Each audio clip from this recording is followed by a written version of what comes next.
উপদেষ্টা সুপ্রদীপ চাকমার পদত্যাগের দাবিতে খাগড়াছড়িতে বিক্ষোভ মিছিল।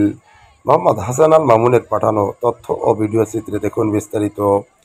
পার্বত্য চট্টগ্রাম বিষয়ক অন্তর্বর্তীকালীন সরকারের উপদেষ্টা সুপ্রদীপ চাকমার বিতর্কিত বক্তব্যের প্রতিবাদে খাগড়াছড়ি জেলায় বিক্ষোভ মিছিল ও প্রতিবাদ সমাবেশ অনুষ্ঠিত হয়েছে।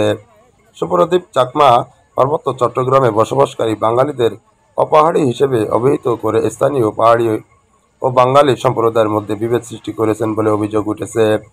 এ ঘটনার পরিপ্রেক্ষিতে বৈষম্য বিরোধী ছাত্র আন্দোলনের নেতৃবৃন্দ সুপ্রদীপ চাকমার পদত্যাগের দাবি জানিয়ে তাদের অবস্থান স্পষ্ট করেছেন।